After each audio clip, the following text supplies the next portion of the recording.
fucked up. It is. It actually really is. We'll get to it. Yeah, we'll get there.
Hey, you dorks, this is Gunnar Hansen, Leatherface from the Texas Chainsaw Massacre, and you are listening to The Dorkening. Hi, I'm Brian Johnson, and although you probably accidentally stumbled across it and have no idea why you're watching it, you are in fact watching The Dorkening.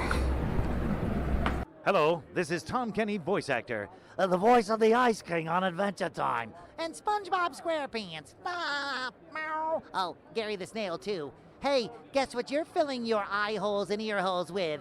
The Dorkening! Oh, I love the Dorkening. Very popular in Ooh. And Bikini Bottom. Hi, I'm Lou Ferrigno. You're watching The Dorkening. And you know what? You don't like me when I get angry, so don't get me angry. You better keep watching The Dorkening. Hey guys, this is Felissa Rose, and you're watching The Dorkening. Hey guys, it's Courtney Palm. We're shooting Death House, and you're watching The Dorkening. This is Anthony Michael Hall, and you're watching The Dorkening. Stay tuned, my friend's going to show you what entertainment's all about, baby. The Dorkening.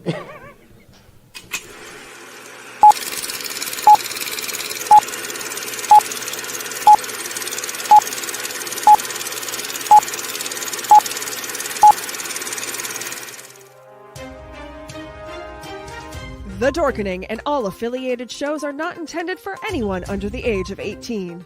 The following may contain discussions or scenes that have adult situations, graphic violence, nudity, strong sexual content, and graphic language. This show is intended for mature audiences only. Viewer discretion is advised.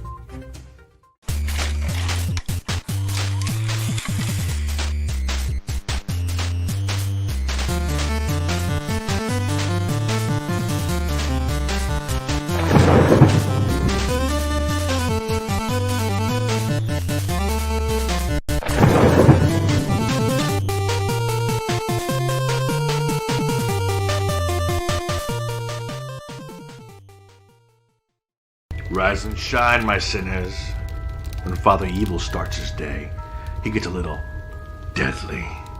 Deadly Grounds coffee has the richest, smoothest flavor you'll find anywhere. It's sinfully delicious. Once you go deadly, you never go back. Order yours at getdeadly.com. Coffee's so good, it's scary.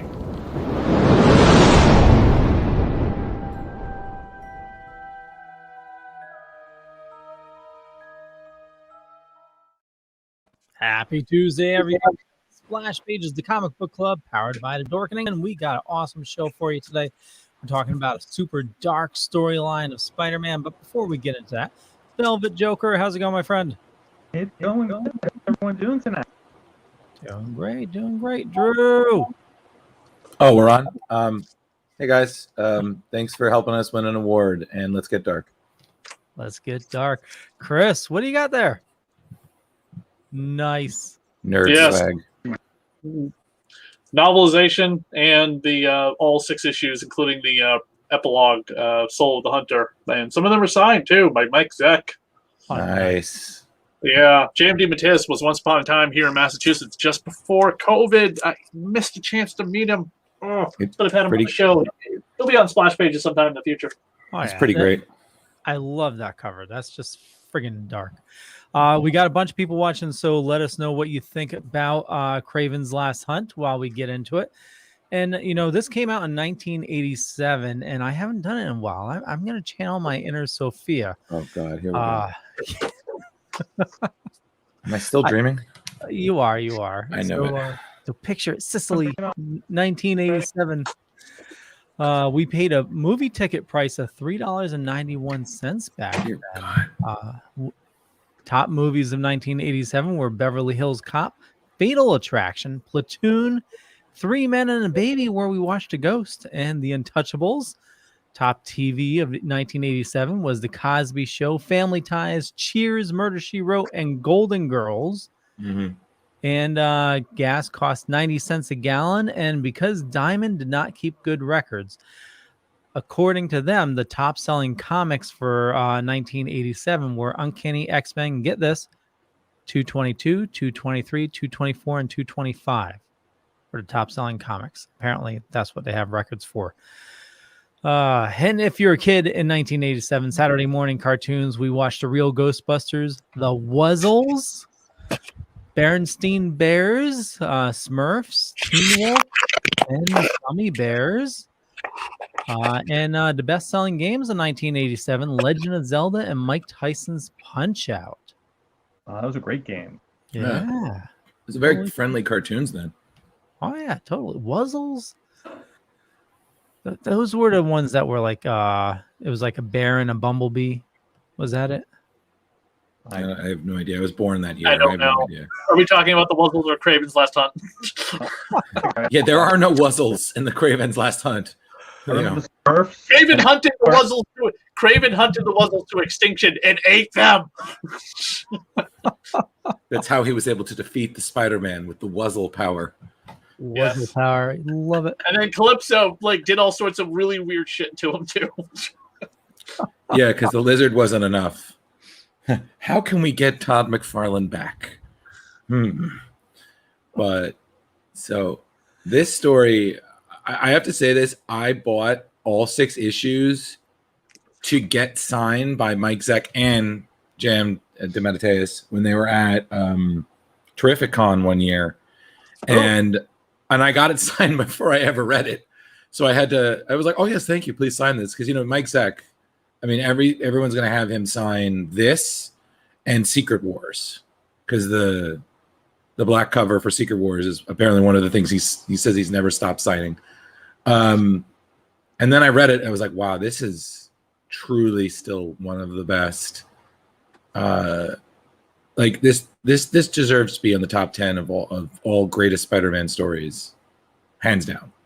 Too bad it was undone years later. Oh yeah, that's the other thing. This story is literally so good that Marvel had to literally shoot itself in its own foot because whoa, JM, we can't have you advocating suicide. So we got to have you fix this. Okay, but you can't bring Kraven back. So what do you mean? I want you to make him a ghost. Yeah, exactly. It's just we're gonna make him a ghost. But what years later, the Grim Hunt or whatever the hell it was called in the 2000s, Happy Brand New Day. They Kraven's other wife, his other daughter, grounded up all the other Kravens and sacrifice of Kane and Madam Web brought back Kraven the Hunter, only for Nick Spencer to have Kraven put a gun in his mouth and blow his brains out once again. I'm glad I didn't read that. He never had a Kraven's chance. dead again in comics twice, having. Now, imagine how different this would have been as a Batman storyline. Right. I know. I did not know that it was supposed to be a Batman storyline, but it kind of fits, you know? Yeah, like, who was the bad guy then? Was it the Joker? Ratcatcher. No. So the first it was supposed to be Wonder Man with the Grim Reaper. That got turned down. Okay. Then it was supposed to be Batman and the Joker. That got shot down. Yeah. Pun intended. And then it was supposed to be Batman and Hugo Strange. And then that got shot down as well. Right. Yeah, Do you we wanna got go the with the better plot? story. What was that, Chris? Want to go over the plot? Sure, go for it. All right. Kraven the Hunter, Kraven's last time. Fearful Cemetery, as it's also be called, would appear in Web of Spider-Man issues 31, 32, Amazing Spider-Man 293, 294, and Spectacular Spider-Man 131 and 132 in 1987 by Mike Zeck and DeMatteis. Kraven's aggravation with his inability to catch and kill Spider-Man has destroyed his sanity, and he hatches a final scheme that actually defeats Spider-Man and seemingly shoots him dead with a tranquilizer. Why? Not really clear. Kraven then buries him, and donning a copy of Spider-Man's costume, seeks to prove himself superior as the adversary's former activities, including hunting down the Captain America villain known as Vermin, who had been transformed into a rat man by Captain America's nemesis, Baron Zemo, as well as a bunch of other Animen kind of mutate people in horrible experiments. He starts roaming New York and brutally attacking criminals, including, coincidentally, a group of thugs who are about to mug Mary Jane after she's been about a week without her husband. Don't forget, these two just got married prior to this storyline. The culmination of these activities is Kraven's successfully unarmed capture of the supervillain Vermin eventually. Somebody that Spider-Man couldn't even defeat himself without the help of Captain America. After 2 weeks, Spider-Man revives from the effects of the tranquilizer Kraven shot himself with and manages to dig his way out of his own grave after many hallucinations. When Spider-Man confronts Kraven, he does not fight back, considering himself the victor and his final point at long last made, that he was able to defeat the Spider. Kraven releases Vermin, who attacks Spider-Man, thinking him to be the one who brutally beat him almost to death. Vermin is able to defeat Spider-Man, but Kraven intervenes before Vermin can kill him and allows Vermin to go free and tells Spider-Man he can pursue him if he desires, but that Kraven's hunting days have ended. While Spider-Man goes after Vermin, because Vermin is a cannibal and known to eat people, he needs to stop it from happening again. Kraven retires to his home, reminiscing about his past and his peace, puts on a nice fancy suit, and commits suicide with a shotgun. Spider-Man catches up with Vermin, is able to outwit him, and then goes home to his wife at long last. Nicely put. Yeah, this whole scene with Kraven chewing up the spiders and eating them, oh my god. Yeah, I lost my appetite that morning. Not gonna lie. Great imagery. Like, He had to become the spider, though. You know, but I think the thing what I really love about this is like the intensity was so palpable that it has a really nice cinematic feel to it. You know, like we're very used to Spider-Man because he's the jokey hero. We're very used to him being, you know, Mr. Jumps, Mr. Flips, Mr. Cracks jokes and whatnot. Yeah, there you go. See, we literally this the panel within the panel within the panel. That's like 20 panels. But and just real quick, I love that Spider-Man sitting on a sign with a raid. Yeah. And also, anyone who sees the covers of the images, this is not Venom that he is wearing. This is the thread costume he would be wearing. He would lose this costume right after this storyline because that's when Venom would show up. Right. Isn't this is the one, Chris, that Black Cat made him, right? Because she thought that he looked better in this suit, right? Yeah, unless he had more than one. But yes, Black Cat did sew him a brand new black and white costume because there was a storyline where he was missing for 3 months. Sorry, all 3 of his titles, not 3 months, but he was missing from all of his titles. But he had been fighting a villain and got blown and got caught in a blast. All his it was like the last of his costumes. It was destroyed, and the only costume he has is a piece of crap Halloween costume from Germany that Wolverine got him when he was running around Wolverine in Spider-Man versus Wolverine one-shot. Oh man, I got to write about that. Wolverine gave Spider-Man his worst costume. Yeah, what's funny though is Aunt Mary Jane would alter that costume too because she was like, "You need a costume. I can't stand the black and white one any longer, and you can't run around in your Fruit of the Looms." But what were you saying, Rich? I don't know. All right, good. You're doing great, buddy.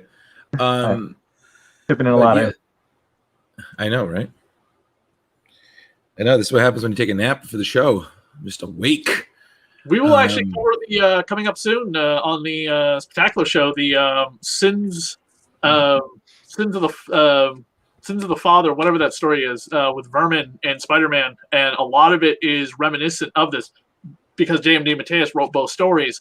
We're going to get a lot of callbacks to this whole like Peter in the grave, like the issue where he's crawling out of the grave, like the psychosis going on in his head is some of the darkest Spider-Man images we've seen probably since Cooling Goth crucified Spider-Man back in Uncanny X-Men.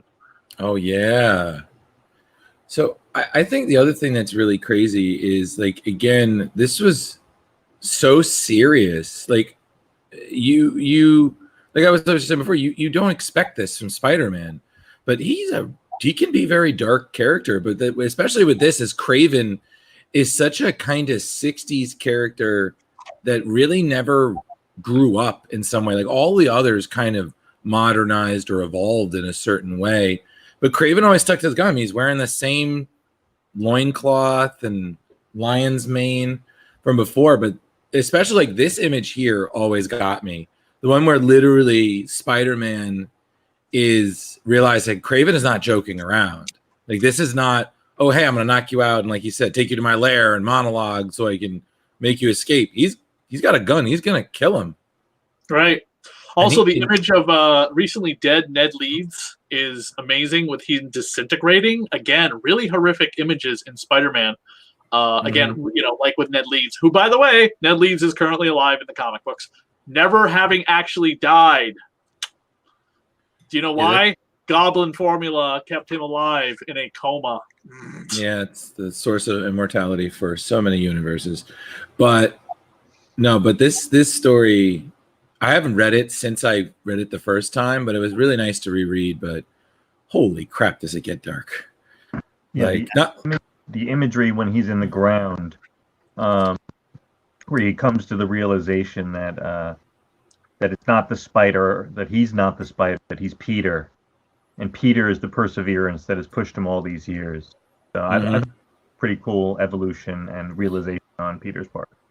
It is, of course, very funny that the first thing Peter needs when he comes out of the ground, if you close in on the panels of like Mary Jane throwing the remote to the side, he webs it to his hand, is like, no, honey, I just crawled out of the ground and being dead for 2 weeks. Do you know what I need?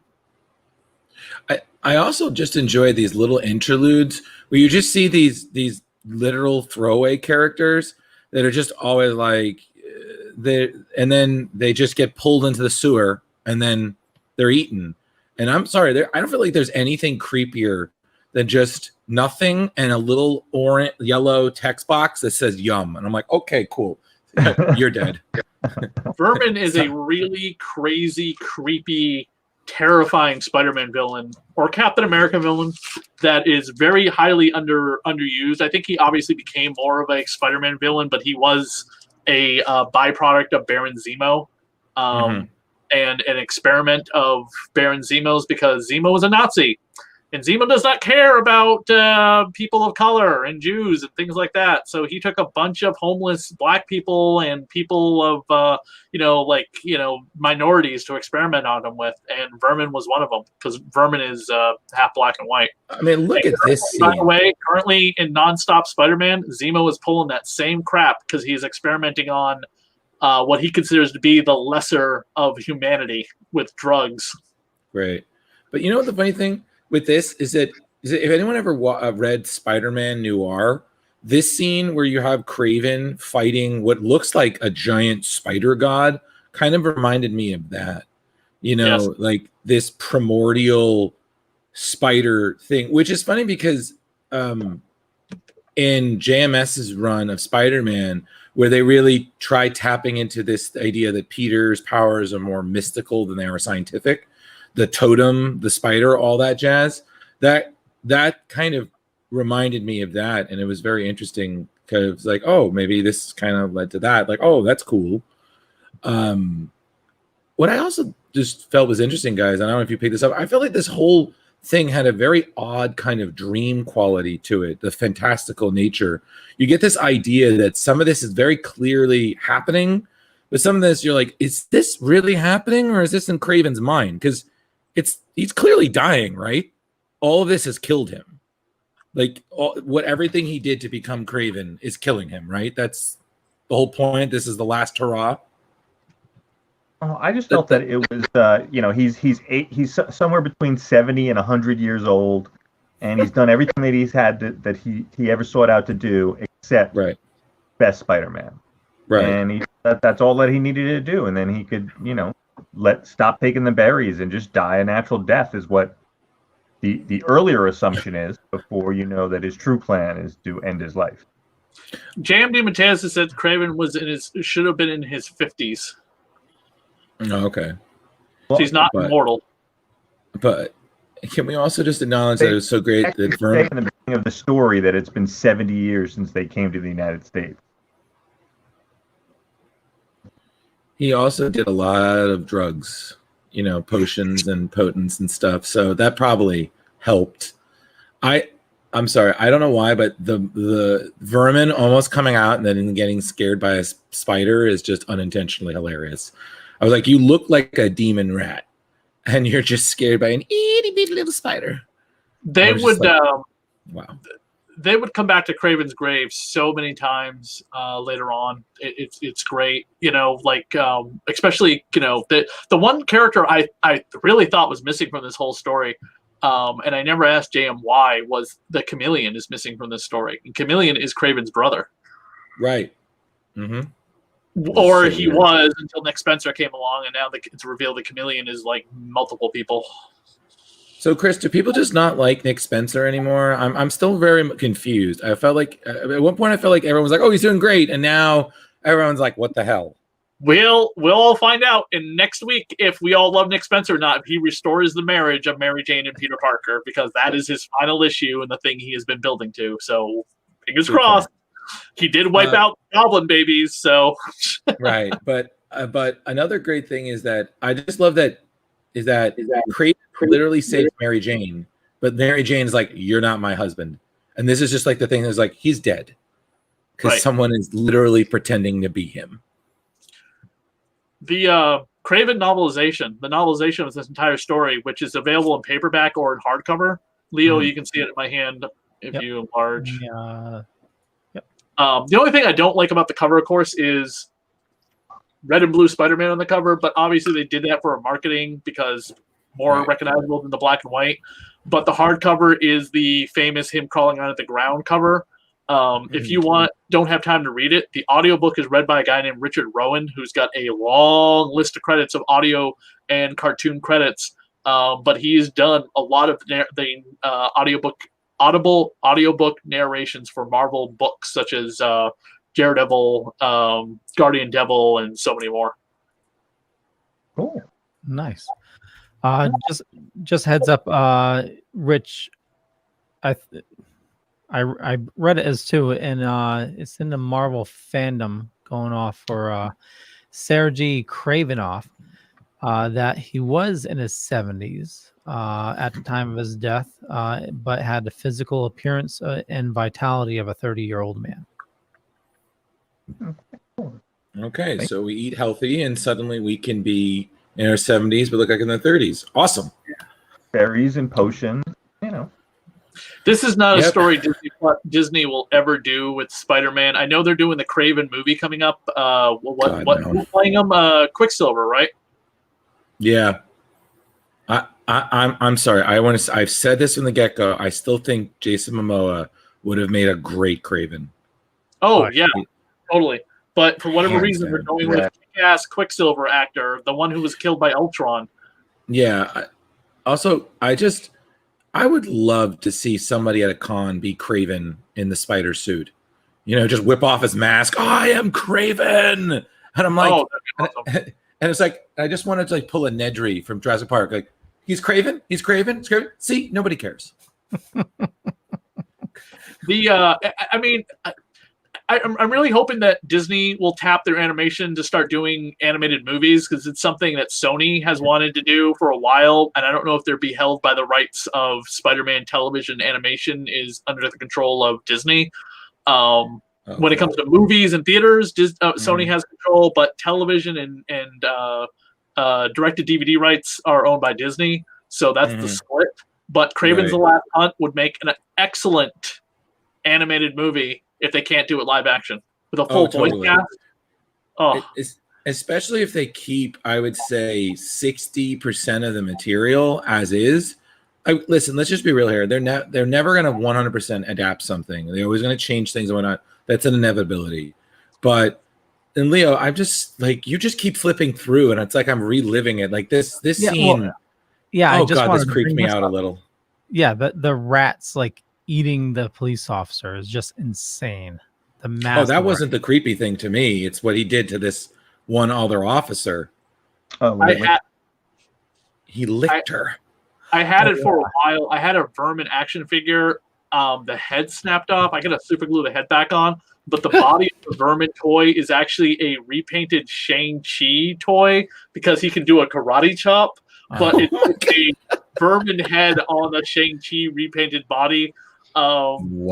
Marvel back in the 90s, like the 90s and the 2000s, would take a lot of figures and repaint them with like new head sculpts to become new figures. And He-Man did it a lot. But this Vermin figure I had for a long time until the head snapped off. That is the best, worst toy I've ever heard of. I was like, what flea market did you get that from?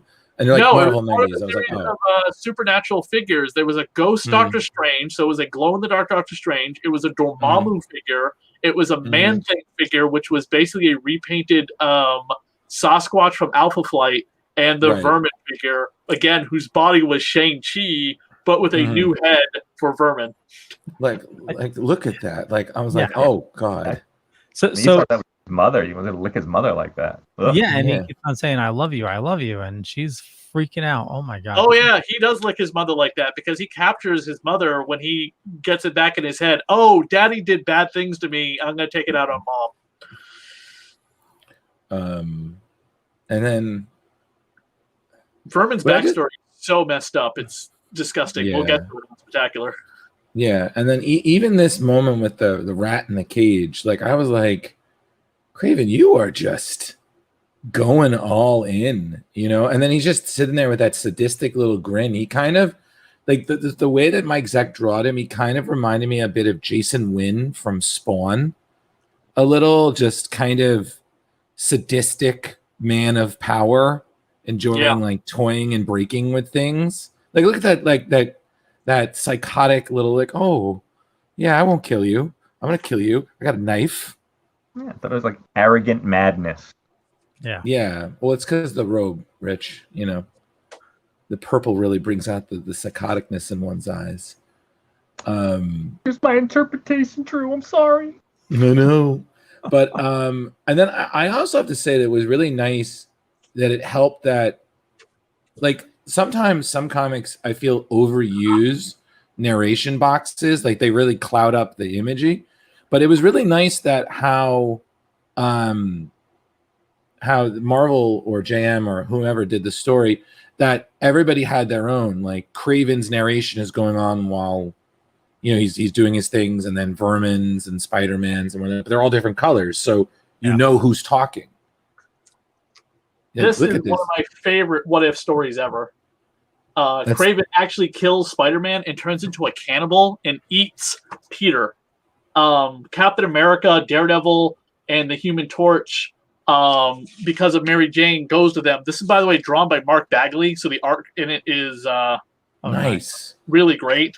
But no, I'm sorry, not Mark Bagley. Richard Howell. I'm sorry, I thought it was Mark Bagley. But Mary Jane has to go to the Fantastic Four and reveal Peter's identity to everybody because she knows the person running around is not her husband. And the Human Torch and Captain America show up defeat Kraven, and Human Torch finds what's left of Spider-Man's body. And he's like, oh my God, I think it's Spider-Man, but I can't be sure. And Captain America's like, don't look, son. This is not for your eyes. Wow. But yeah, it is horrible what happens to Spider-Man being eaten alive. Aunt May gets told by Mary Jane that, Peter was Spider-Man and he was killed in battle. Aunt May's like, I will never hear any of this. That awful Spider-Man. Yes, that is. Thank you, Chris. I'm definitely going to read that now, and then I'm going to. It's so. I know. Good. I'm going to read it, and then I'm going to say I hate how much I enjoy it. So you son of a bitch. But and then you have I also want to just say this intro was one of my favorite parts of the book because it is so fucked up. He's literally, you think he's dying, and then he meets Ned. Ned dissolves, and then suddenly he's a spider fighting some stuff that literally looks like Todd McFarlane drew it, and they kill it. Peter crawls out of the spider, crawls up, and then he literally crawled out of his own grave. I think few images in Spider-Man history are more iconic than Spider-Man literally crawling out of his own grave, just thinking of nothing but Mary Jane. Not only that is the story, everything just melds so perfectly. Yeah, it really does. It's I mean, you said it earlier where everything you're reading it as it's in a dream state. You're dealing with Kraven's psychosis, and Peter has been knocked out. He's dreaming all this weird shit, and then you have Kraven that's just not Kraven, Vermin that's just like a little golem, and it's just it really messes with your mind, the whole storyline until everything just comes together at the end. Leo, post up the picture I just posted in group so everyone in the podcast can see. This is a statue at Wonderland Comics in Connecticut that they have on display in the middle of the store. It's the life-size statue of Spider-Man crawling up from his own grave. Yeah, I think I heard about that.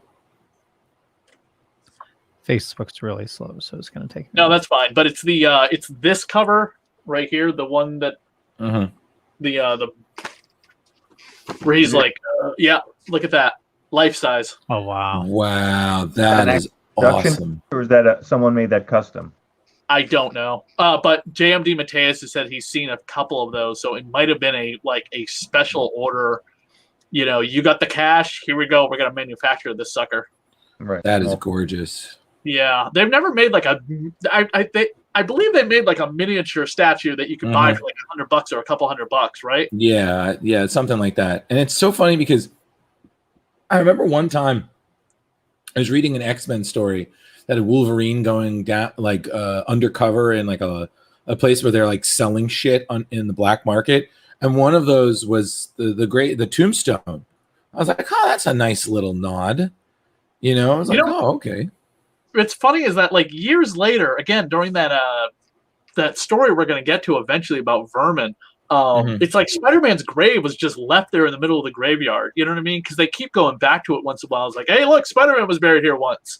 Did Spider-Man not? I mean, he's strong enough. He could have picked up his own grave and just smashed it, and then moved the dirt back in place. I also just enjoy this entire arc. He's just destroying taxidermy. He butchers this cheetah out of anger. I remember at one point he throws Kraven off of either a fake or an elephant because he's just so mad. I was like, Spider-Man, Dr. Doolittle, you are not. Jeez. But what you said earlier, Drew, is that the whole reason behind this? Marvel had a big problem with the suicide angle of Kraven's last. Yeah, they did. They literally approached him and they were like, we kind of want you to kind of write us a follow-up story that softens it, because I think they were concerned that something like that. They were concerned about the association. Because of the date that this is printed is 1992, and this story is from 1987. That's a long time to wait to be like, hey, we got a problem with suicide. Yeah, I still find it really odd because then again, like you said, Chris, years later, they do the same thing and it's now, and you would think, with suicide prevention and awareness being so prevalent that they would be, but everyone's like, You're Nick Spencer. You're doing Spider-Man. You can do whatever you want. And honestly, the story Kraven comes back to life, I thought, was as dark as this one. J.M. DeMatteis even gave his blessing, saying, everyone comes back, bring them back. And it's dark as hell because they kill off Madam Web, they kill off Kane, sort of. Ezekiel comes back, but that's actually Mysterio, using some magic because he's in league with Kraven the Hunter. Spider-Man has been put through the ringer by Kraven's family and all his villains, whatever, leading up to it. And then, later on, a couple of years ago, Kraven rounded up all the animal villains of Spider-Man and put them in Central Park for like a greatest game kind of thing. A bunch of people wore virtual reality headsets controlling spider slayers or something to hunt them down. The only casualty of the whole thing was the Gideon got killed, and it was like, who freaking cares? And Black Cat is tasked with protecting Billy Connors, who's, a lizard boy right now. Right. So, just real quick, Soul of the Hunter, according to Wikipedia here, it was done as a response to a widespread misinterpretation of the suicide scene in Chapter 5 of Kraven's Last Hunt. DeMatteis recalled that Tom Defalco had gotten a bunch of letters from people saying, "Oh, you're glorifying suicide." Normally, they would dismiss this as just usual rantings, except it really disturbed me. I believe this is DeMatteis saying that people would think that the purpose of the story was to glorify suicide. That is something I would never do. That is not my view of life or the universe. Okay. All right. Well, okay. So he did it to set the matter straight. It wasn't just editorial. Be like, you got to fix this. People are complaining. So, okay. So I was half right. So apologies, everyone.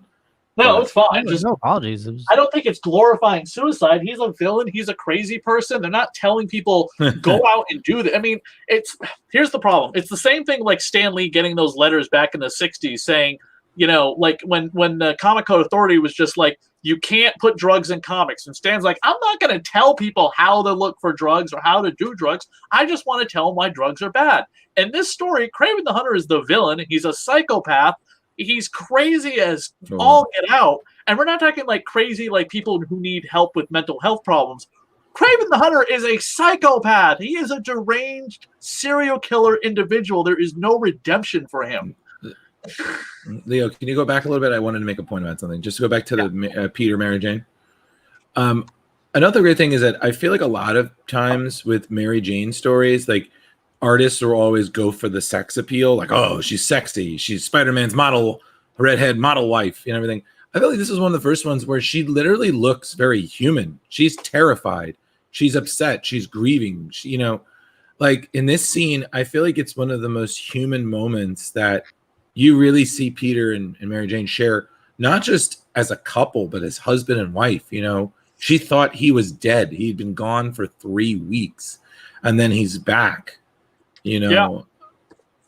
I mean, they don't always write Mary Jane with some of the best stories. Jerry Conway probably has some of the best written Mary Jane stories. This is Parallel Lives, which is a Mary Jane, Dr. Octopus, Spider-Man kind of like dealing with grief and problems. And we really get into Mary Jane's backstory about why is she the carefree party animal? Why does she always being like, oh, I'm going to go party all night? Because she's got a lot of crap that she is not ever dealt with until she confronted her father, who was a complete and utter scumbag asshole. He was an embezzler who put his own daughter in prison.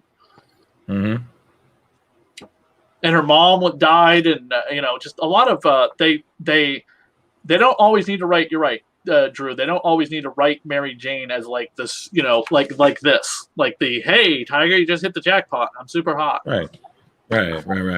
So. Also, Rich, what do you think, Rich? I feel like I feel like you've been very quiet, which is very strange to me because you're very chatty. So I'm like, are you going to kill us?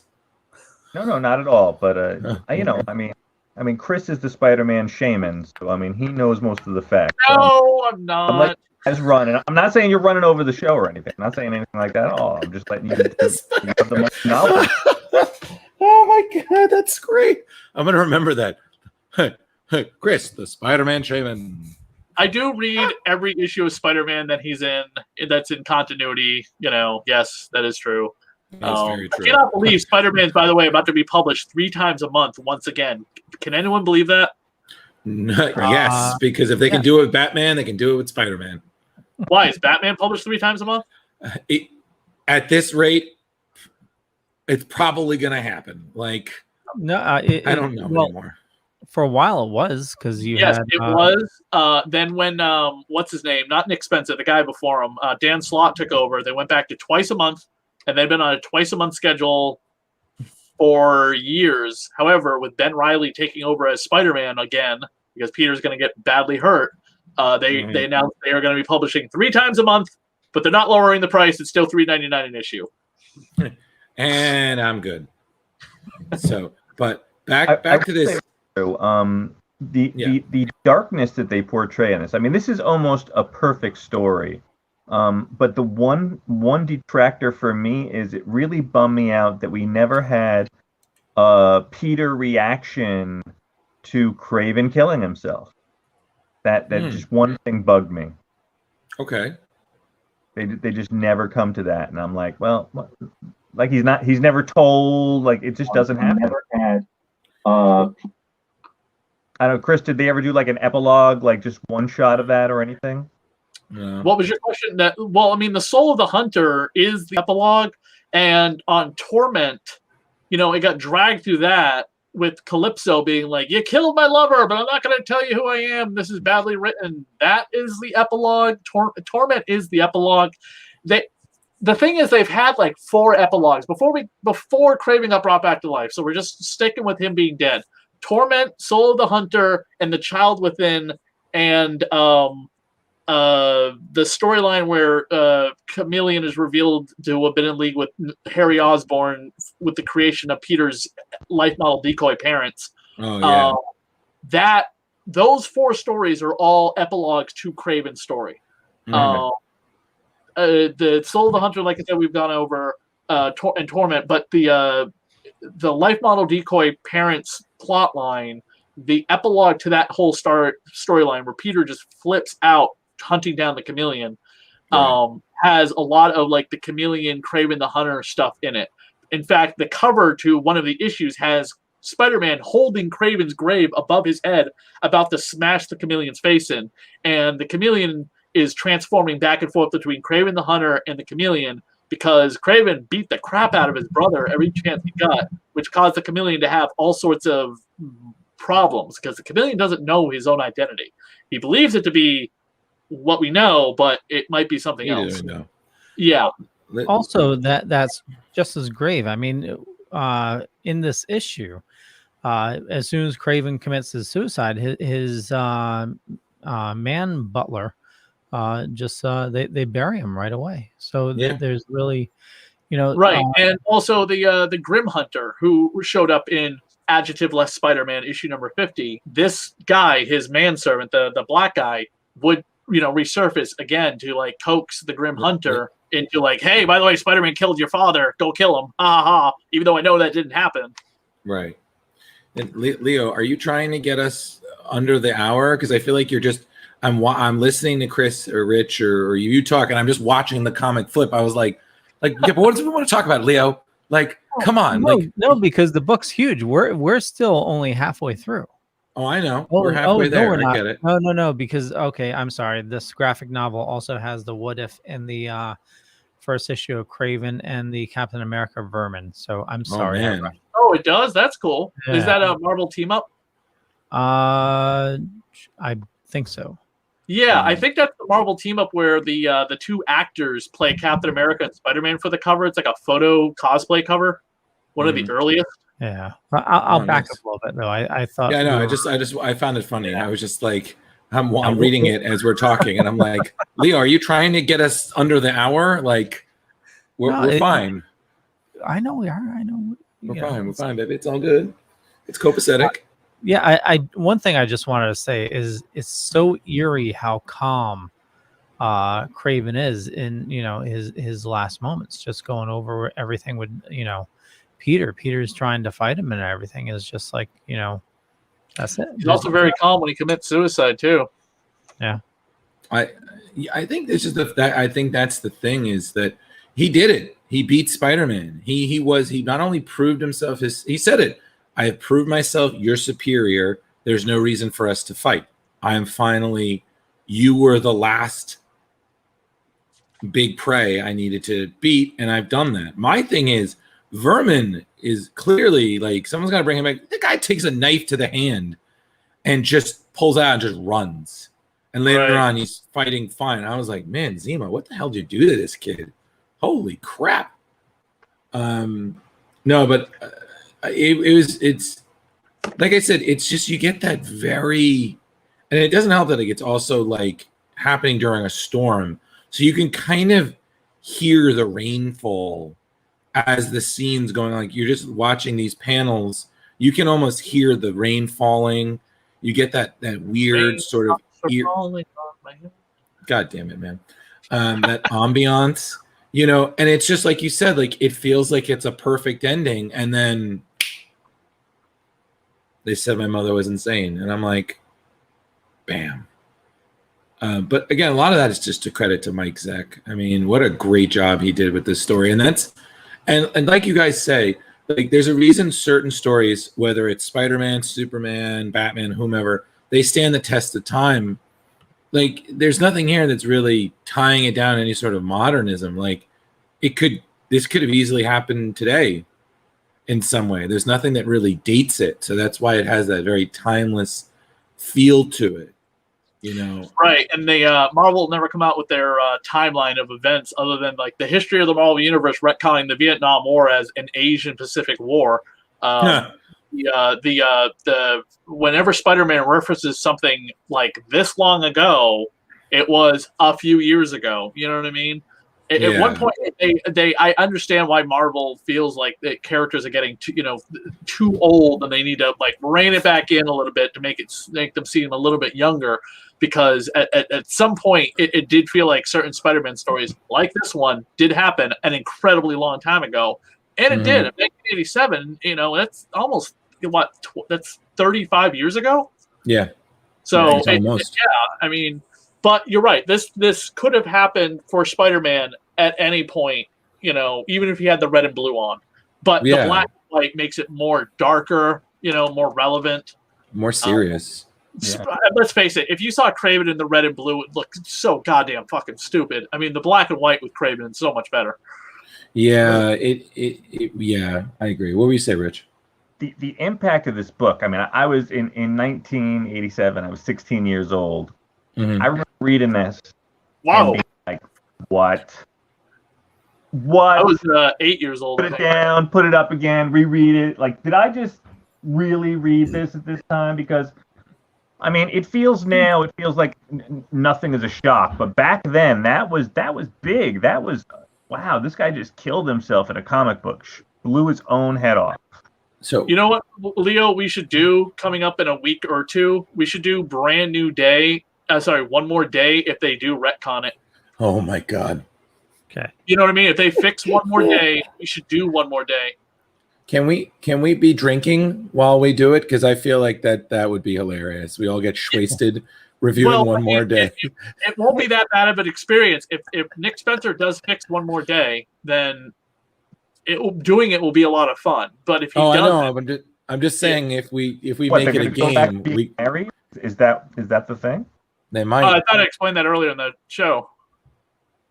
Yeah, that's Chris, what they're hold on. In Rich's defense, Chris, you throw a lot of information at us. Okay. All right. Long story short, Rich, you said you read issue 74, right? Yeah. The New Amazing. So you know, at the very end of that issue, Doctor Strange and Mephisto are like, because because Peter touched an orb in Doctor Strange's house when Kindred was causing all sorts of problems, and it activated badly.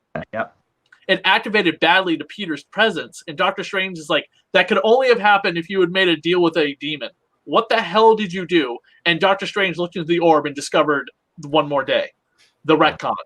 And Nick Spencer, since his very first storyline, has been building up to possibly finally undoing One More Day with a lot of hints dropped. And the biggest one is Doctor Strange meeting with Mephisto to talk about Spider-Man and what deal did Spider-Man make. It's the only deal that we are aware of Spider-Man has ever made is the one more day deal to fix his secret identity and to heal Aunt May. Right. So Amazing Spider-Man 875 comes out next week, not this week, but next week. If it comes out on time, big $10 100-page issue. One of the biggest questions in comics is finally going to get answered.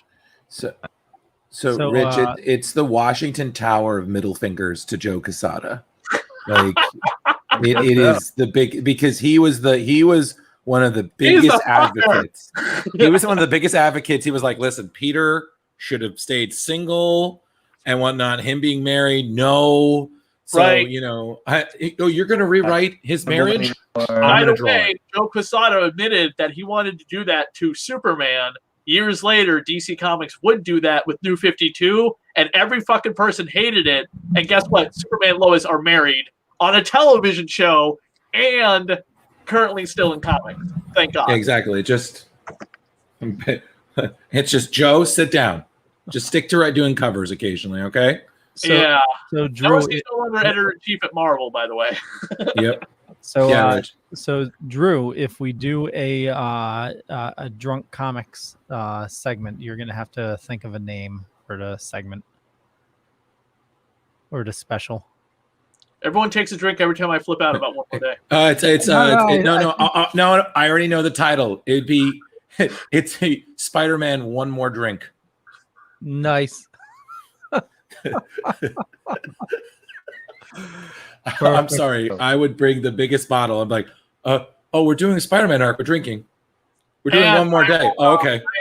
I have an extra copy of One More Day. I will go out on the back porch over a metal trash can and live on this burn One More Day. I will burn it. No, Chris, you can't mix alcohol and fire, please. Yes, I can. I will burn my copies of One More Day as the retcon has been fixed. If Nick Spencer does it, you build a ramp behind the house and jump it with your motorcycle over One More Day. Let's do that. Rich, don't encourage some evil Knievel shit with this guy. He'll do it. Hold on. Oh man, work with me a little bit. My Ghost Rider, by the way, my custom-made Ghost Rider motorcycle helmet is in the mail. Oh my god. Oh my god. I can't. It's got the skull here and the flames on the side of the helmet. Nice. So I'm riding down the street with a motorcycle. People would just be like, "That's the Ghost Rider." Just Johnny Blaze Ghost Rider. What was that? Is it Johnny Blaze Ghost Rider or the newer version? It's just a skull with the flames on the side. It's a custom helmet. Before we get back into this, just on that note, when I was a kid, I was buying comics and just for like the covers and stuff like that. Just for fun. just for fun. And I remember waking up in the middle of the night, seeing a glowing skull, thinking, "What the fuck is that?" And I didn't realize the Ghost Rider was glow in the dark cover. Oh yeah, scared the shit out of me.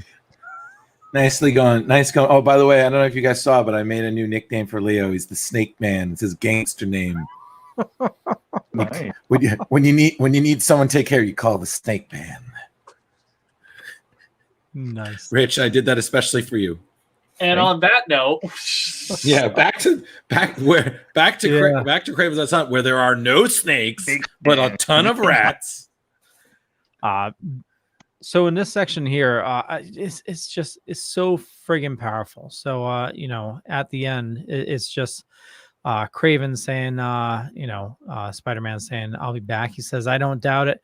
Every man, every woman, every nation, every age has its Spider. You have been mine. What a burden, what an honor."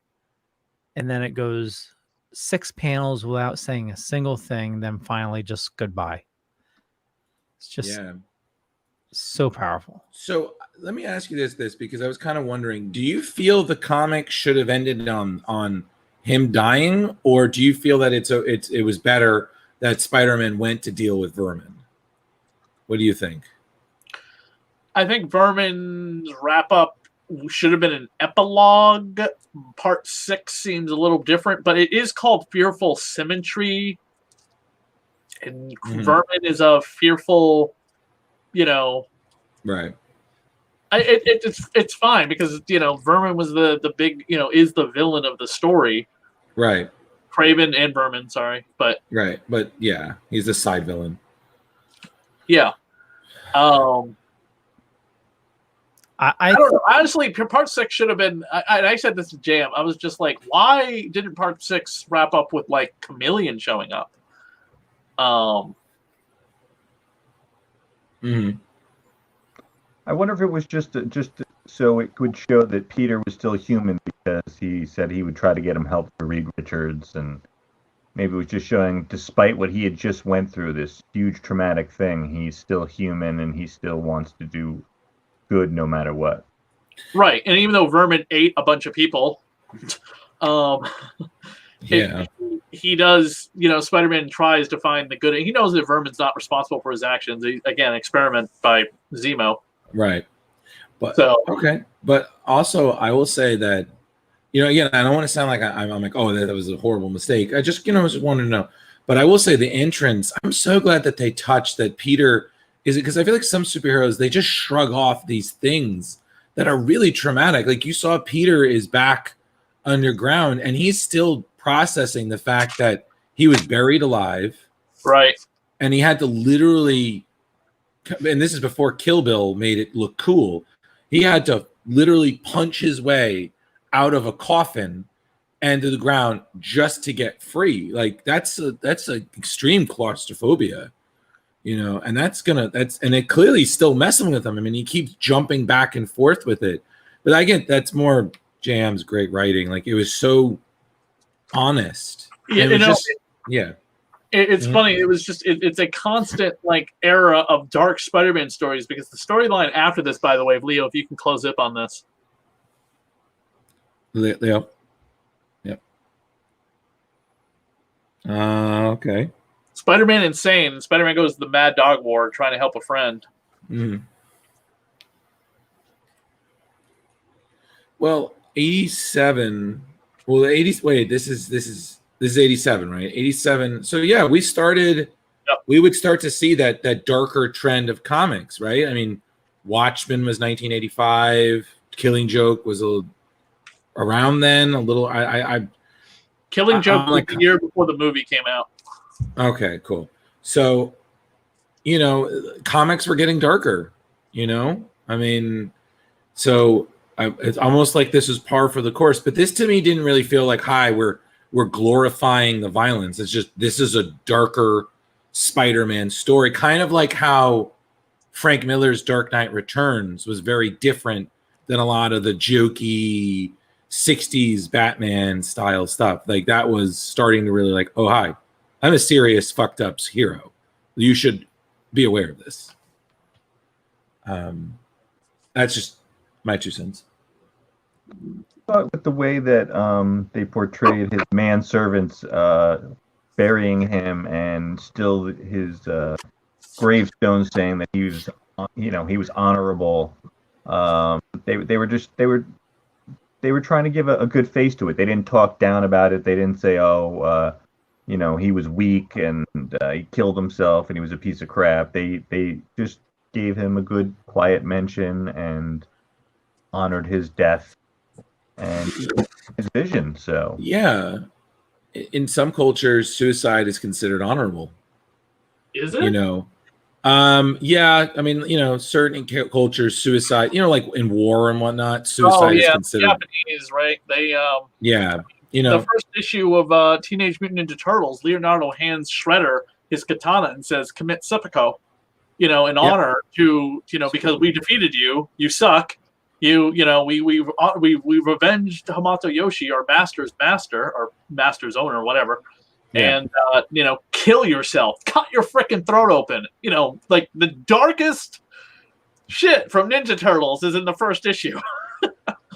Yeah.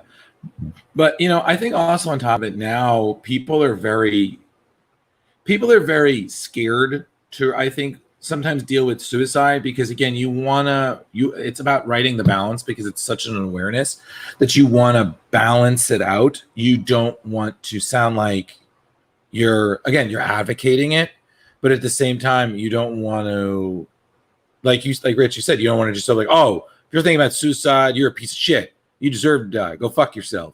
And it's just like, it's about finding that balance where you're respectful, but it's also like, hi, this might be something you may want to talk to somebody about because that could help.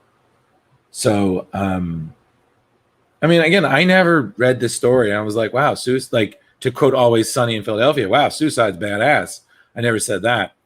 I was just like, wow, it was just a shocking way to end the story. It was very powerful. Because I feel like he was the first Spider-Man villain who did something like that, right? I don't really recall any of his other villains. Like, yes, they died, like, through their own machinations or to the fault of others, or explosion and shit. I don't recall anyone ever killing themselves, right? No. So, yeah. Oh God! By their own hubris of stupidity and their machinations of their idiotic plans, I don't consider that to be suicide. That's, you got yourself into this, and Spider-Man wasn't there to save you, and the thing blew up in your face. Oh, there's that cover. Yeah, that one right there. That's awesome. That's pretty good. Yeah, that's 1987. I mean, that's not 1987. That's the early 1980s. What's the number, Leo? Scroll down. How cosplay was born, kids. 128. So that so that is after Secret Wars. Oh wow.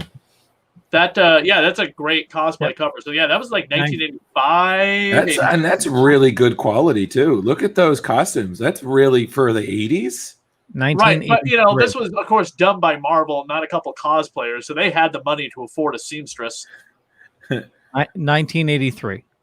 Yeah, wow. Not bad. Okay, so before Secret Wars. So I'm corrected. Wow, that's impressive. That's right. That was before Secret Wars because issue 141 is Spider-Man, Daredevil, and Black Widow, and he's got the black costume on for the first time in Marvel Team Up.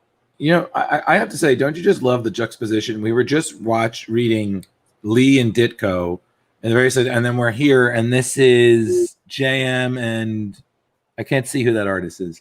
Terry Gamble. Terry Gamble. Yeah, like look at the difference in how Spider-Man's evolved. It's crazy. Yeah, Kerry Gamble did the breakdowns. Mike Esposito did the finished art. Oh, nice. It's a good artist. Leo, I've got to. He's got. Well, yeah, we covered the whole thing anyway. Highway like a vampire. How many web shooters are we giving it this week? What? That's good. I like that. We'll change. We upgraded from crowbars to web shooters because we're now an award-winning show. Okay, I like this. We got a little ego. Well, we can change it up for this. So web tablet refills, would it be? Web capsules.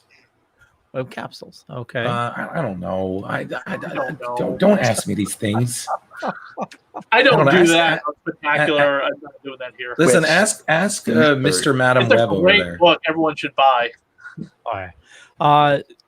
Are we doing out of 5 or out of 10? It's out of 5, right? Out of 5, yeah. I am gonna give it 4.5 web capsules. Oh, cartridges. It's cartridges. Oh, cartridges, yeah. Web cartridges. Oh, sorry. Speaking of which, by the way, you can go to Target or Walmart right now and buy the Spider-Man No Way Home web shooters. They were on the store shelves. I saw.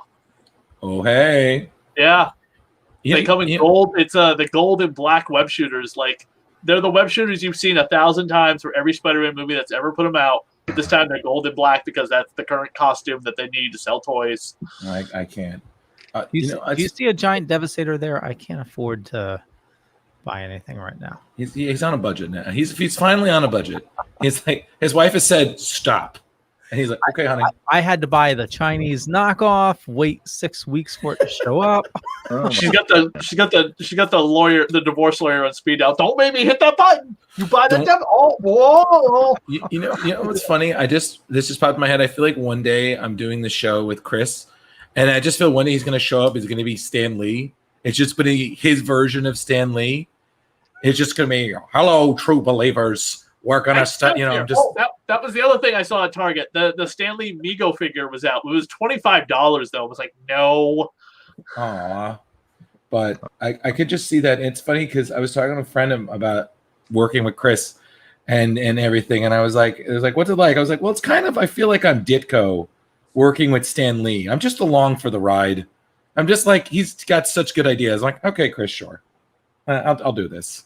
That's how I just feel with General. I was like, all right, whatever. I'm not going to cash my checks. No matter how much money it would make. No. I'm just gonna be alone. Well, bitter. New episode of Drew and I's show will be out later this week. Part 1 of Cosmic Spider-Man. We'll be recording part 2 coming up soon.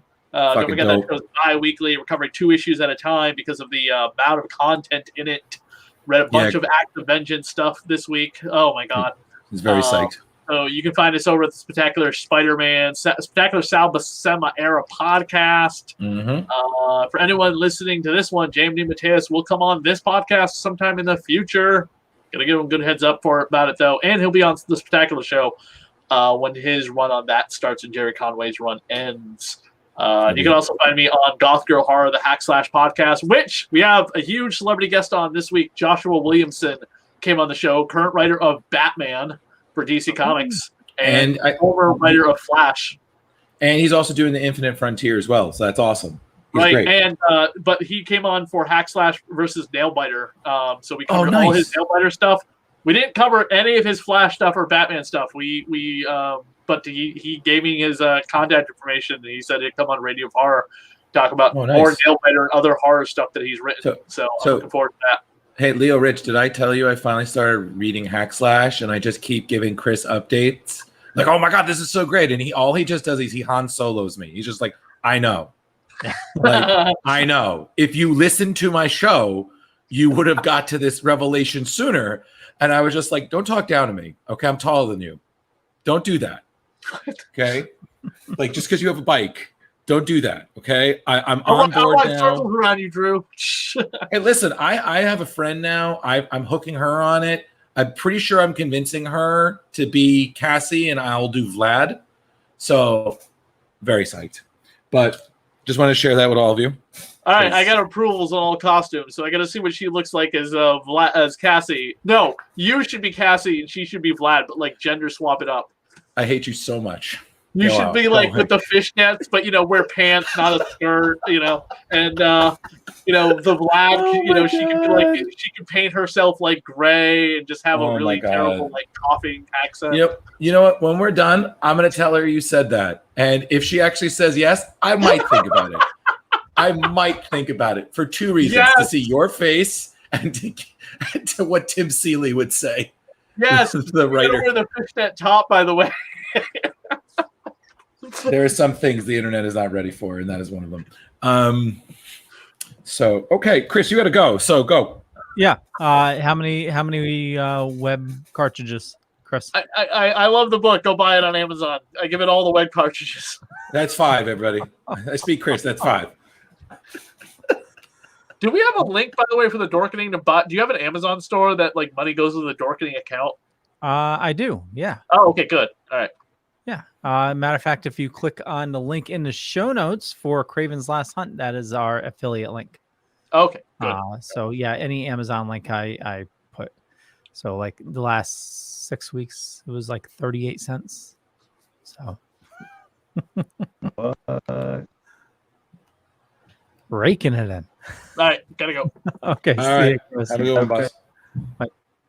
Okay, Drew. Listen, I'm honestly, I'm gonna go because I very rarely give something perfect stars. I'm gonna go with 4.5. This is still one of the best, hands down. And yes, and honestly, every Spider fan, regardless of how into it, you should read this story because it's literally one of the most accessible but yet serious Spider-Man stories I think Marvel's ever published. Velvet Joker. And I'm going to go also with a 4.5 web card. Yeah. I said it all. Dark story. Class, iconic. And I think back when I was a kid, I was shocked. And I think it's so fascinating because, you know, you Rich, were literally, you were growing up, you know, you were a teenager when this stuff was happening. So this is history to kids, you know, people who are younger. To you, you were like, yeah, this is what I got when I would walk into my comic book store. You know what I mean? And I feel, and I would love to talk about this one day, I feel like modern day stories sometimes don't really have that gravitas that stories like this had. Like, this was a game changer. And I feel that certain stories now, don't get me wrong, they're great. You know, I mean, the ones I'm reading. But I don't feel that they really have that kind of push that, like, that. Let me retract that. Certain stories do, but it's not the same. Yeah, it's not iconic. Maybe it gets lost in the shuffle, or it's great in the moment, but you don't remember it 5 years later. Yeah, it's very much, it's like it's exactly it. It's perfect. It's like some modern day movie. You watch it once and then that's it. You don't feel like you need to watch it again. But some you can watch over and over and over and over and over again. It never gets old. And a lot of those happen to be older content, movies, comics, and whatnot. Mostly, but like Joker White Knight. Yeah. Yeah, then you get a gold gem out of nowhere that knocks you. I still have to finish that. I just realized I never finished reading all of that. I mean, we read all of it, but I never finished reading all the tie-ins. Oh, yeah. Really? Worth it. Yeah. Worth it. Oh, you blew through that in 3 days. Oh yeah. I mean, goddamn. I they need to make that a universe. They need to animate that. All of the above. Well, I mean, with the Harley, that I think that they are doing more with it because it's been so successful. Even the Harley series, like, he supervised it, but he didn't write it. I think Sean Murphy, he supervised, but I think that was someone else. So great. Oh yeah, that was so cool. I know it's not White Knight, but there's are either of you reading the new Joker series? You know, I wanted to because I'm always a fan when comics gets more horror infused, and I recall we talking about that before, that the Joker and Gordon had that whole Mike Myers, Dr. Loomis kind of approach. I heard good things. I honestly, I forget. Like, I'm still dealing with the fact that now, I don't know if you guys heard about this, that now apparently the Green Goblin was not just a freak accident. It was apparently a deal he made with Mephisto. Yeah. So I just read that. Yeah, I'm writing an article about that because how that revelation makes the moment in Spider-Man when he mocks her for her prayers so much darker. Because I was like, that's not just a supervillain. That's an agent of the devil. He's literally saying, screw you, finish your shit, I'm gonna fuck you still up. I was like, come on, man, it's Rosemary Harris. She's old. Like, leave Aunt May alone. Save it for the hot Aunt May. She could probably still beat your ass. But at least we finally got Mephisto again. Yeah. He never goes away. I just always find it so amusing that people forget that he's literally the devil. Like, they're like, oh yeah, he's the devil. And I'm like, you guys say that so nonchalantly. And then I'm like, it's the Marvel universe. That's probably like a Monday to them. You know?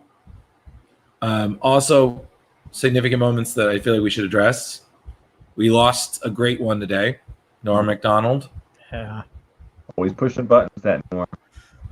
I literally wanted to come on the show wearing an oversized hat just so I could just like, yep, see, Turd Ferguson. Yep, It's oversized hat. It's funny. I'm sorry. I have always, and me and my friend of mine, maybe we'll finally do it one year. We always wanted to do a celebrity Jeopardy group from SNL, and I would be Alex Trebek, just because I just want to just be thoroughly annoyed the entire time, and my friend would be Sean Connery. Oh, that'd be awesome. But now I feel like we definitely have to have someone be Turd Ferguson, just because so we could have that whole thing. No, but he was great. He was so funny, and it's so sad because my girlfriend, she was going to see him in a comedy show last year, but she forgot, and by the time she remembered, the tickets were too expensive. So she was able to do it, and now it's like I was like, babe, I was there. George Carlin went to my campus one time for a show, and I passed it up, and I've been kicking myself ever since. I was able to see George Carlin. Actually, I got the a newspaper cover signed by him. Oh, how was that in person? Was that amazing? Oh my God, he was insane. I saw him and Stephen Wright. Wow! Within like the same month. What a show! Right. Yeah, Stephen Wright was awesome. Also, but did you bruise your ribs laughing? Because I would have. Yeah. Back then, it was. I mean, this was early '90s.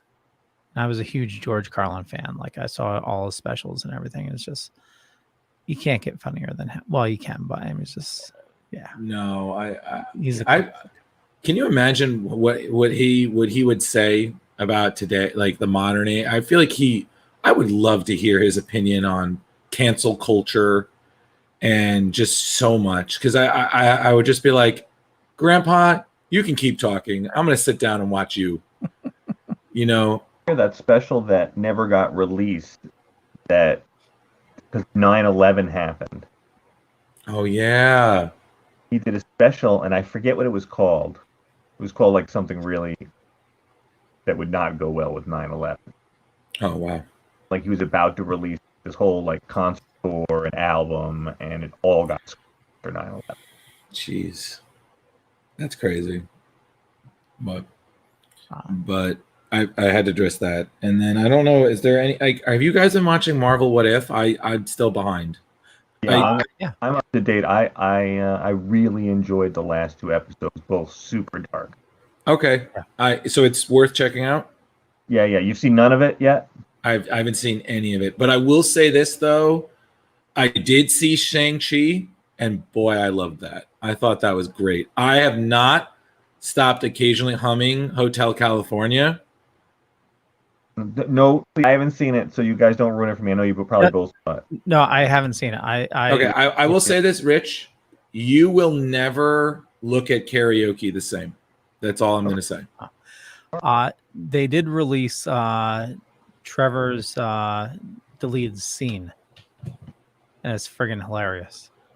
Oh, awesome. Okay. Yeah. I'll check that out. Yeah. But Rich, it really is worth it, because it doesn't, it still feels like a Marvel movie, but it's really nice is it has all of the workings of an old school kung fu movie. It's basically what we wanted Iron Fist to be. Right. Well, I read Shang-Chi in the 70s as a comic book, so I'm kind of excited to see it. And to see in the trailer that they had, what was his name? Razor Fist? He was Shang-Chi baddie back then, so it's cool. They honored that, brought that into the movie. And Awkwafina does okay. I think in another 2 weeks, maybe. Okay.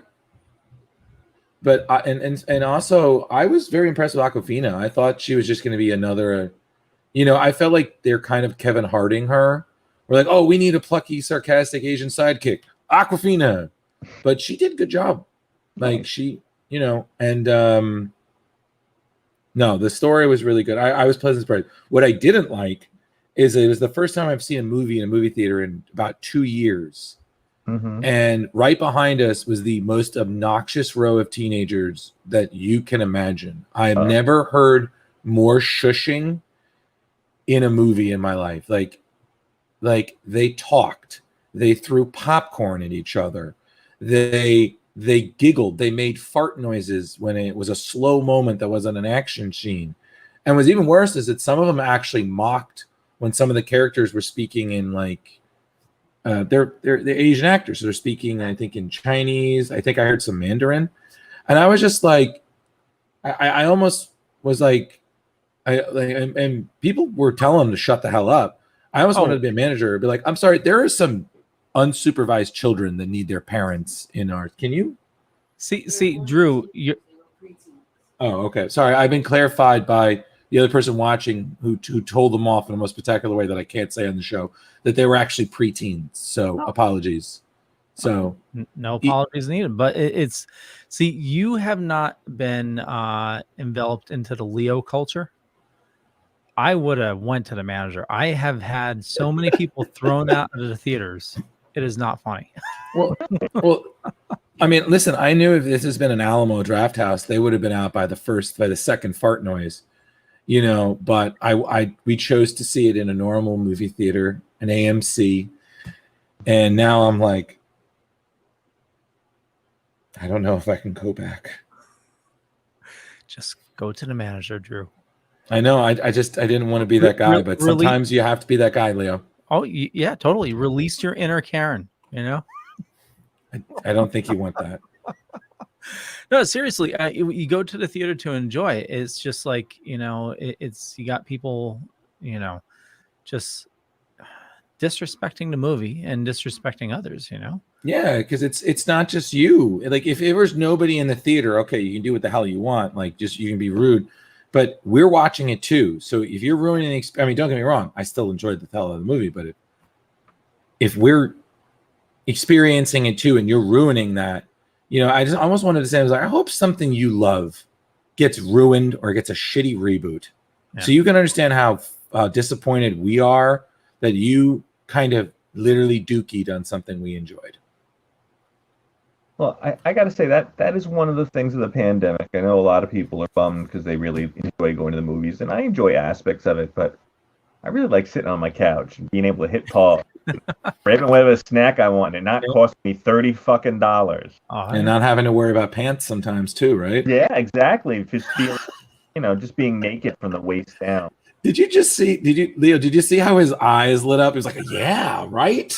It was just like, he came alive. I go home, I take my pants off. Well, that's just your right as a sitcom dad. You just Goldberg it. But did your growing up in the 80s, did your dads do that? No, my father never did it, but the stereotype of on the couch watching an old show from their childhood while drinking some beverage, doesn't have to be alcohol, that is 100% accurate. See, my dad, as soon as he got home, drawers got dropped. He's on his couch, just relaxing. And no matter who came over, it's just like the Goldbergs. Yeah, just nobody bother me. Yeah. I think that's now just a homeowner thing. Like me, sometimes I'm just like, life is just better without pants. It is. That was my mom, by the way. She just commented. It's kind of funny.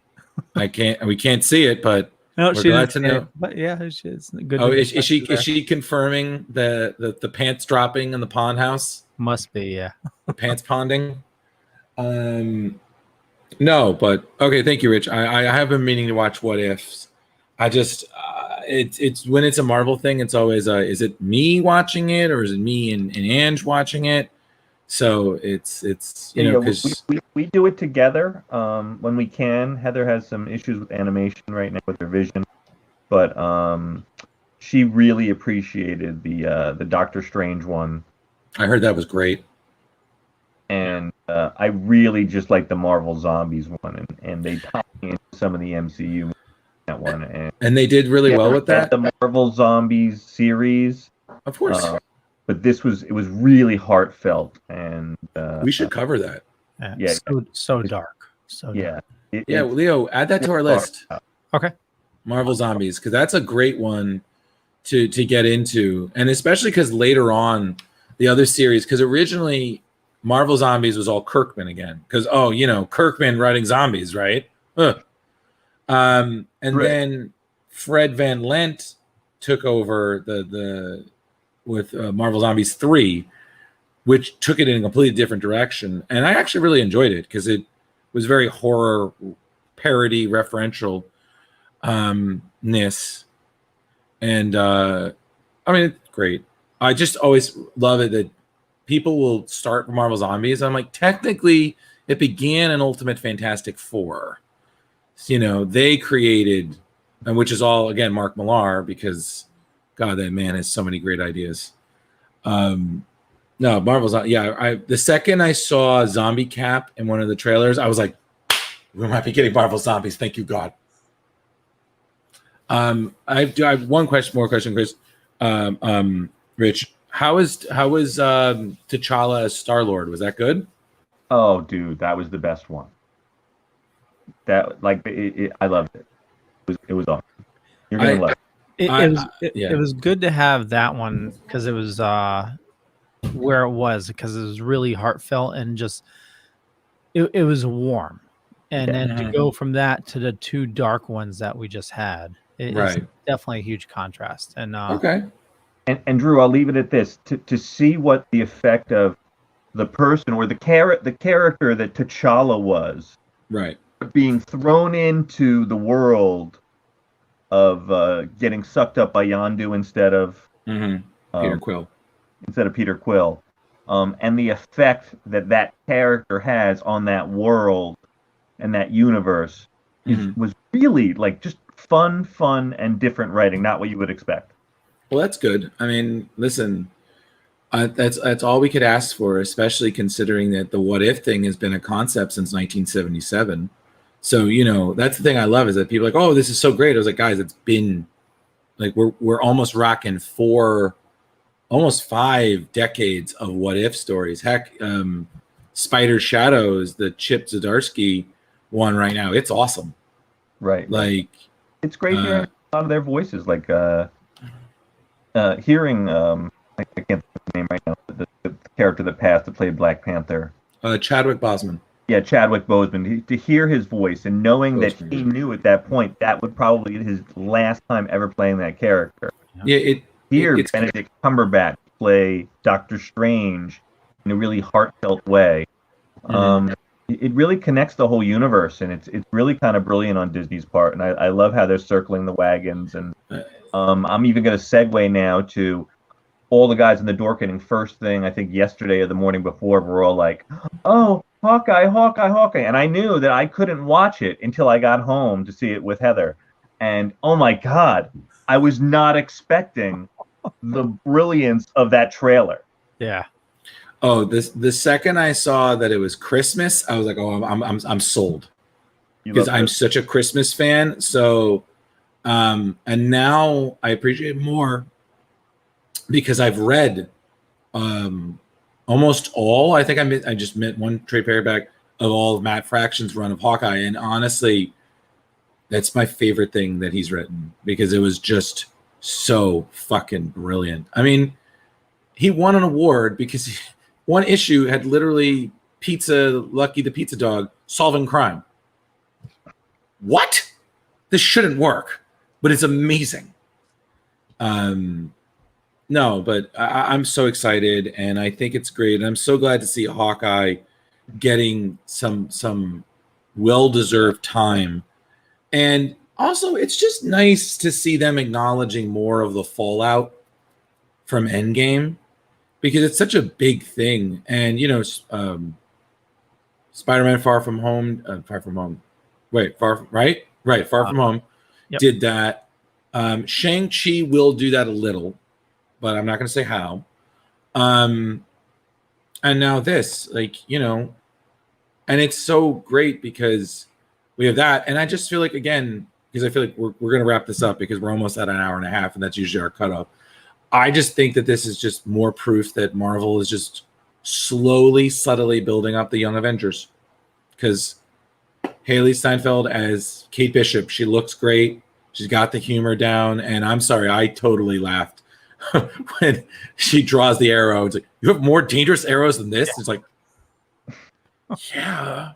Now, what was her name in the Young Avengers? Was it Hawkeye? Yeah, it was Hawkeye, and they had that whole thing because she met him after Cap died. Because at one point, Clint Barton was trying to be Captain America, and he gave her shit for it. And he said, "Yeah, Captain America gave me this name. Like, the fuck, bro." And they even had an archery contest to see who would win the title, and it was great. Yeah, it's all we should also, Leo, add Matt Fraction's Hawkeye, one of those volumes, to the list, because that's a good read. It's a really good read. Okay. And speaking of, what's our book next week? I'm tired of messaging you about it. So according to Google Drive, it is Batman Earth 1. Yes, that's one of mine. Fantastic. Hold on. Yes, this is a great sort of Elseworld. Yep. I cannot wait for that. That's fantastic. I'm sorry. I have to apologize, Rich. There are no clowns, but it's still great. Rich, have you read it? No, I have not read that one. Okay, I'll put you just an Elseworld story? Yeah, it's kind of Elseworldian. It takes place in a different Earth. Okay, I like those. Those are always fun. Earth 2, right? No, it's an Earth 1. Earth Yeah, 1? it's, The writers are making Elseworld stories. Yeah, because what happened was that they did Superman Earth 1. That was JMS and Shane Davis. Then they did this, and then they had Grant Morrison and Yannick Paquette do Wonder Woman, and then they had people whose name I don't remember because I didn't care do Green Lantern Earth 1, and then they had Jeff Lemire and Terry Dotson do Teen Titans Earth 1. So that's technically all the same universe. But Earth 1 is Batman is Jeff Johns and Gary Frank. And the third volume of that was recently released this year. Yep. So, yeah. Yeah, I don't know why I said it was Earth 2 because the title is Earth 1. It's okay. It's fine, dude. Don't worry. Rich, I assume you're gonna love it. So I will put all 3 volumes into the drives. Just sweet. Like it. All right. Nice. All right. Last thing I'm going to leave you with as you watch What If Zombies, pay close attention to what Bucky says to Cap. Yes, sir. It definitely ties into a bunch of stuff. And Drew, since you weren't here last week, congratulations, my fellow king. Yeah. Indeed, we did it. People actually give a shit about us. We're kings, but that is our emperor. I don't. Yeah. Listen. No, whatever. I'm the jester. You two are the kings. And so what are you referencing, Velvet Joker? What am I referencing? I'm not referencing anything. Who, me? I don't know. I don't want to be recognized. Just leave me alone. Leave me alone. No, I love you guys. You know, we have a good time. I can't wait to have my little amalgam. I know it's all in fun and great but I'm totally gonna put it up on like the shelf and like dust it and stuff. Awesome. Mm-hmm. Absolutely love it. So Velvet Joker, where do you like people interacting with you? Velvet Joker 2021 on Instagram or Rich Davis on Facebook. And not doing any projects at the moment, but just hanging out and having a good time, talking with my boys. Cool. Drew. Hello there. I'm Drew Mollo. You can find me in Drew Mollo on Facebook. I'm also on Instagram, GhostBushman1984. I do work for Screen Rant. I do stuff for the Dorkening. You can find me, and I'm very excited about what we have planned next because it's going to be great. Awesome. And for me, just Google Leo Pond. You'll find a bunch of stuff. Could be true, could be not. But more importantly, follow these awesome dudes. Their information in the show notes up above or down below. I run a little thing called the Dorkening Podcast Network. Just about 40 shows on the network. A lot of awesome people doing a lot of awesome stuff. And with that, we'll catch you guys later. Bye. Bye, everyone.